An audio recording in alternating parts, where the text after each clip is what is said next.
There was a time when a whole family could eat for the price of a few pennies. Nobody called it poor. They just called it supper, and they were grateful there was anything in the pot at all.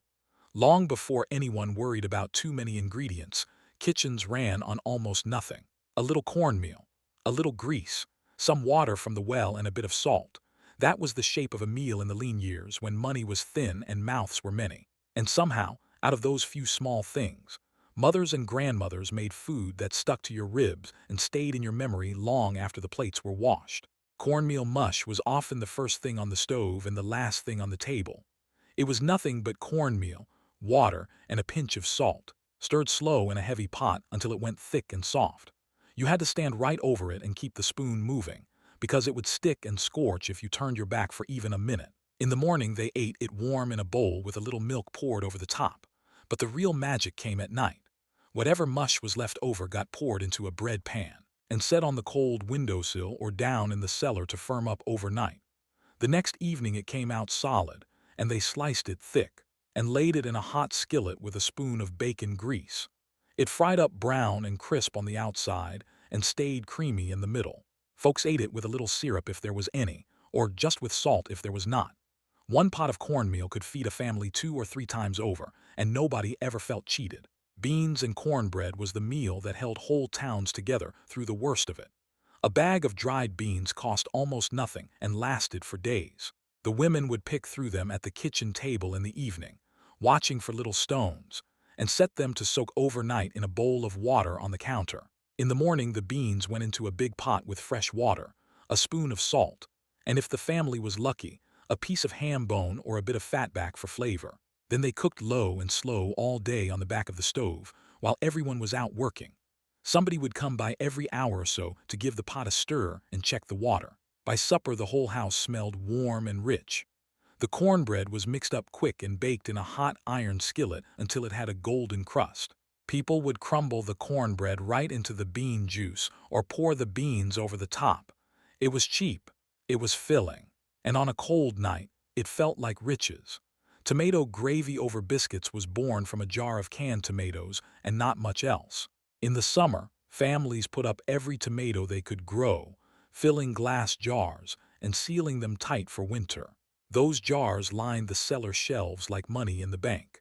When the money ran out and the meat was gone, that is what became supper.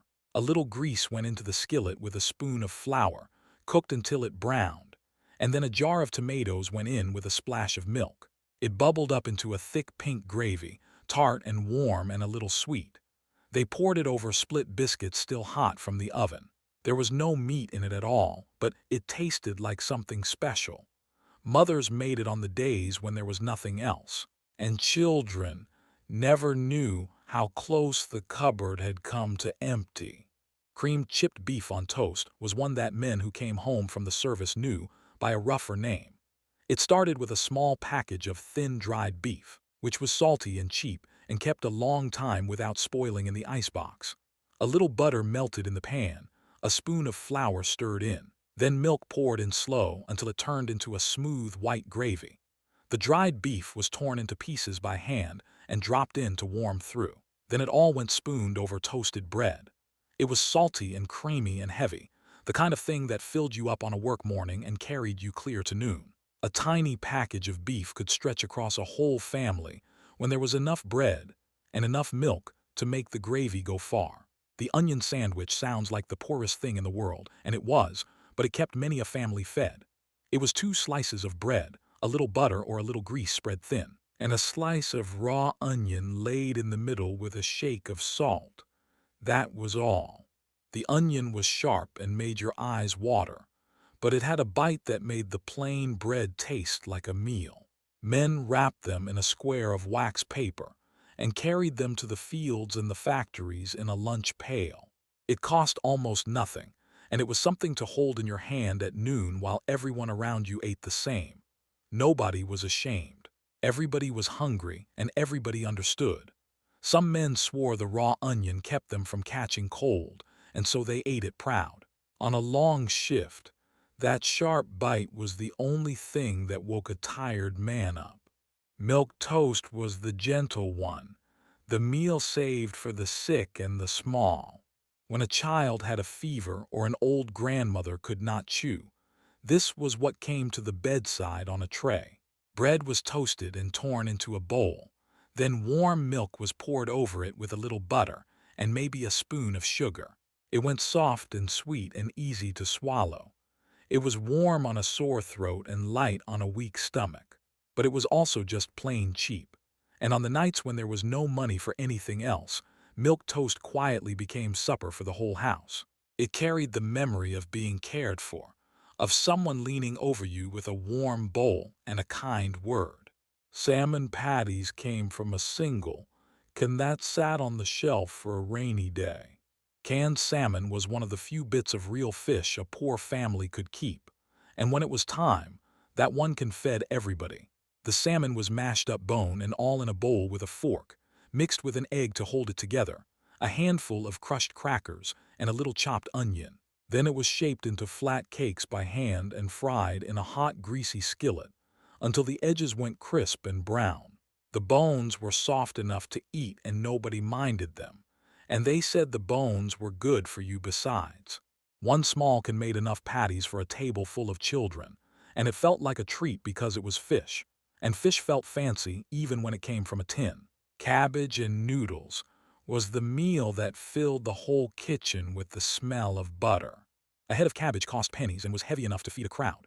It was chopped up rough on a wooden board and cooked down slow in a big skillet with a little butter or grease and a chopped onion until it went soft and golden and sweet. Then boiled noodles were tossed right in, and everything got a good shake of salt and pepper. That was the whole meal. It was simple and plain, and there was not a scrap of meat in it, but it was hot and heavy, and it stretched a long way. On payday there might be a little sausage cut into it, but most nights it was just cabbage and noodles, and it warmed you all the way through. Navy bean soup was the pot that lived on the back of the stove all winter. Small white beans were the cheapest of all, and a bag of them could carry a family through a hard week. They went into a big pot with water, a chopped onion, a little salt, and the ham bone that had been saved from some long-ago holiday and hidden in the icebox for exactly this purpose. Then it simmered all day, low and patient, until the beans went soft and the broth turned thick and creamy on its own without any need for flour. The house would fill with that good smell, and children coming in from the cold knew supper was near before they even got their coats off. A pot like that could be stretched with more water each day, and it seemed like it would never run out. The fried bologna sandwich was a small joy in the middle of a hard week. Bologna was one of the cheapest meats at the store, a soft pink circle that cost next to nothing. When it hit a hot skillet, the middle would puff up into a little dome, and some folks cut a slit in it with a knife so it would lie flat. It fried until the edges went brown and crisp and curled up at the sides like a little bowl. Then it went between two slices of bread with a swipe of mustard. It was warm and salty, and it felt like a real meal, like meat, like something better than the family could usually afford. Children asked for it by name, and on the good days they got it. The whole house knew the sound of it too, that low sizzle in the iron skillet, and it would pull them into the kitchen from wherever they were. A single ring of bologna could be cut thin enough to make a sandwich for each child, and that was a rich week indeed. Hoe cakes were older than anyone could remember and simpler than almost anything.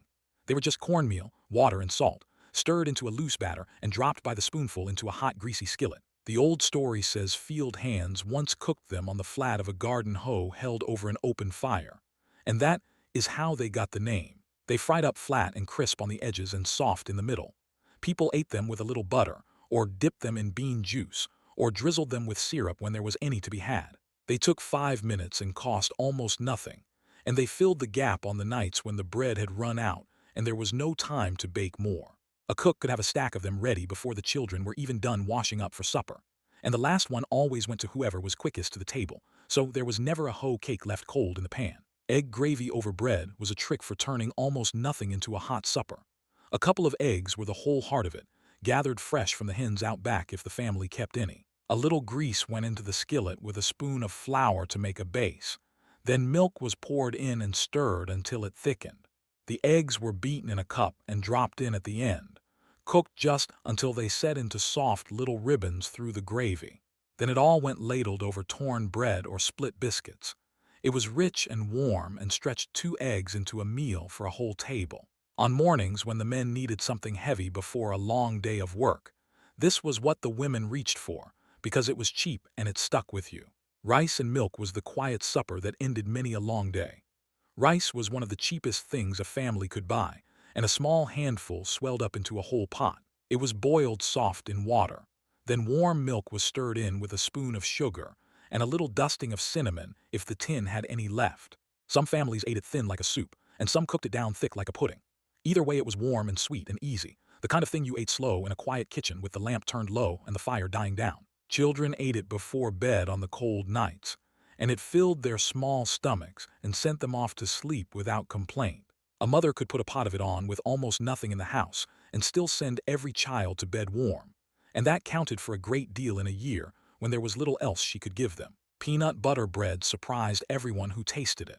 It was a loaf you baked, but the peanut butter did the work that butter and eggs and meat could not afford to do. Flour, a scoop of peanut butter, a little sugar, some milk, and a spoon of baking powder were stirred together in a bowl and poured into a greased pan. It baked up into a dense, nutty loaf that was almost a meal by itself.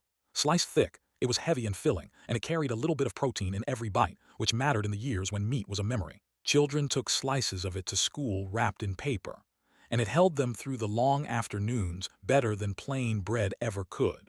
Fried potatoes and onions was the smell of a poor kitchen in the evening. Potatoes were cheap, and they kept for months in a cool corner of the cellar, so nearly every family had a sack of them somewhere in the dark. They were sliced thin with a paring knife and dropped into a hot skillet slick with grease, along with a chopped onion, and left to fry until the edges went crisp and golden, and the onions went sweet and soft. A good shake of salt and pepper finished them. That was the whole supper on a great many nights. There was no meat and no need for it. The potatoes were heavy and the onions made them taste rich, and a big skillet of them could quiet a whole table of hungry children. Tomato soup made from almost nothing kept the chill off on the coldest evenings.